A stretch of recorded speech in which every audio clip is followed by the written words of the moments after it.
Hey guys, what is up? It's your girl Stephanie, aka the Limitless Babe, reminding you today and every day that you are limitless.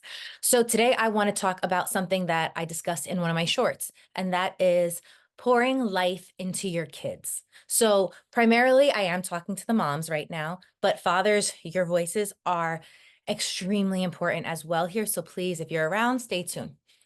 So, dear mama, do you have any idea of the power that you hold?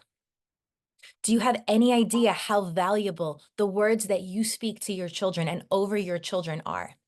Do you understand the supreme role that you hold in building your children's self esteem, self worth, and overall sense of value?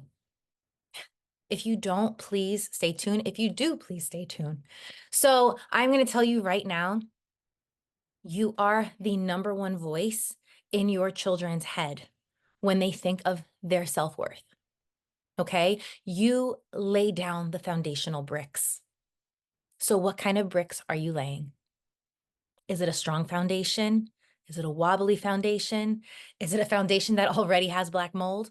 I mean, you got to think about these things. What kind of words are you speaking to your children?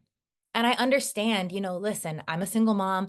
I get it. Sometimes you're frustrated, you're tired, you're overwhelmed, you're even angry, right? There's a lot of different emotions that we feel. And sometimes it's very easy to snap and say things to your kids that you don't necessarily mean.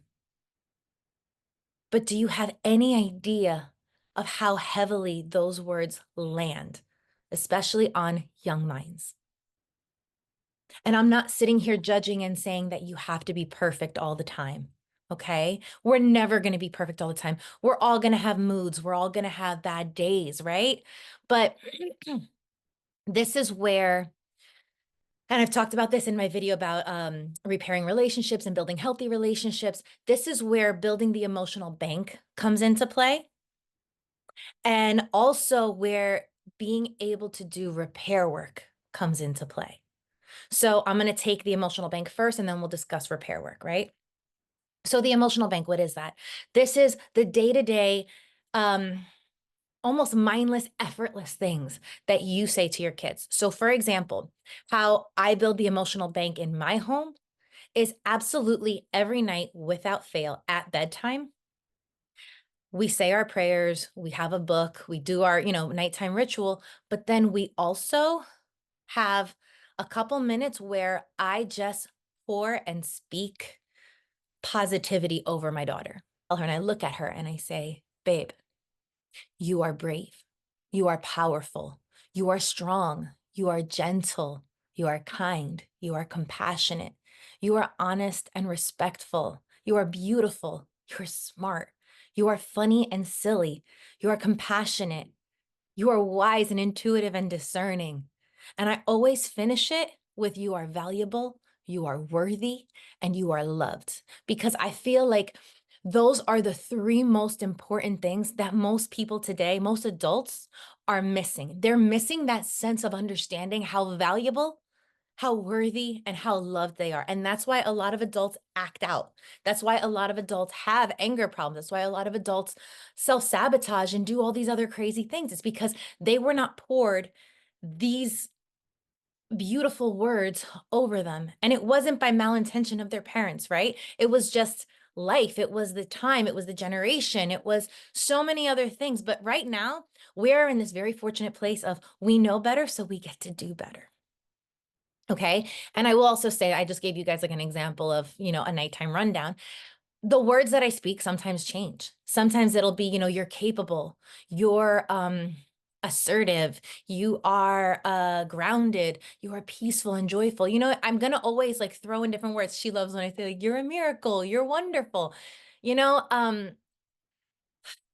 it doesn't have to be set in stone. It doesn't have to be the same thing every day. But the point is being that your children are hearing from the voice of their mother, their biological mother. Okay. They're hearing all of these amazing qualities about themselves. And I say biological mother because I forget who I was listening to, but one of the experts that I listened to has talked about the fact that there's something that switches in our brain when we hear positive affirmations in the voice of our mother. Okay. I'm sure it has something to do with the bond that was built, in the womb and whatnot. And I understand because somebody commented on the short that I posted about how, oh, but this is great advice, but what if there's no biological mother? Unfortunately, that happens sometimes, right? And I'm not saying that, an adoptive mother, a stepmother, a father, I'm not saying that none of these are powerful. Absolutely. If there is no biological mother, you do what you have to do and you substitute. But if there is a biological mother in the picture, you have no idea the impact that your voice has for your child. It does something in their brain and it hits different. Even I had read that even hearing the affirmations in your voice is not as powerful, which is wild because your voice is the voice that your brain trusts the most. But hearing it in the voice of your mother is even more powerful. So actually, sidebar, even if you're an adult and you struggle with feelings of worthiness and limiting beliefs, if you have a good relationship with your mother, talk to her and ask her, hey, mom, can you do me a favor and record this? And have her say the things that you needed to hear. Sleep with that at night. I would be so excited to hear the feedback of what happens if you actually do this. So if you take the time and you do this, please drop me some comments. Let me know how this works out for you. But I've heard amazing things about having your mother speak positive affirmations over you. So getting back to the topic, um, on a daily basis, speak simple, positive things over your child. Make a routine out of it. Make it something that they know and expect every single day. If you can, yeah, record it and have it play in their room while they sleep at a low volume. You'd be surprised at the impact that that creates in a child's self-confidence, in a child's self-concept. Okay. So that's one, right? That is the emotional bank. That's finding ways to pour into them all the time. Encourage them, build them up. If they make a mistake, don't say, ugh, oh, you only came home with a C. No, say, okay, you know what? I know how smart you are. And I know that this was the best you had in this moment, but I also know you're going to do better next time. Find ways to speak to them that builds them up instead of knocking them down because a lot of people, especially little boys, will stay with this in their head and then they will interpret everything that comes at them, everything that they hear as an attack, even when it's not intended that way. And it's just because they're so used to being beaten down in their childhood. Okay. So, moms, your role is so powerful. And I wish you understood that. Okay. So, now let's talk about repair work. So, on the repair side, like I said, there are going to be days that you are going to say the wrong thing, that you are going to lash out, that you are going to speak from anger or hurt or overwhelm or exhaustion. And that's okay because here's the thing too. As a mother, it is also your job to teach your children humanness, that it's okay to be human because then that takes the pressure off of them to be perfect. Right? They know, okay, look, mom can be human, but mom can also make it right. So I get to be human as long as I choose to make it right. So in those moments where you speak out of the heat and the passion and whatever you're feeling, it's very important that at some point, ideally within 24 hours, that you revisit your child and say, hey, so about what happened earlier, I shouldn't have spoken to you that way and I'm sorry. And yes, say I'm sorry. If you as a mother cannot apologize to your children when you are wrong, how do you expect them to have a healthy relationship with the words, I'm sorry? How do you expect them to learn how to take accountability? Because you are their number one role model.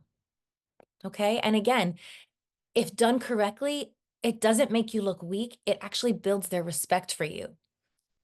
And that's going to help nurture a healthier relationship as the child grows older and you guys can now shift from this guidance parental relationship to this more friendship relationship as they become adults, which you want, right? Like you want to have a beautiful relationship with your kids when they're older.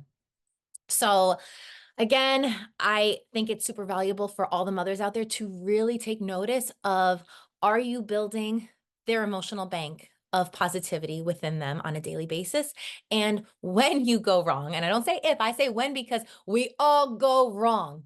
We're all human. When you go wrong, do you take the time and the effort to correct it? So, keeping this one very simple, I hope that you found some value. Please drop me some comments, talk to me, let me know what other topics you like to talk about. And also, if you haven't already, please don't forget to subscribe, to like this video, to hit the bell for notifications, and to share my content with someone that you know and love. Okay. I appreciate you guys so much. Thank you so much for watching. Thank you for continuing to grow the channel, and stay limitless.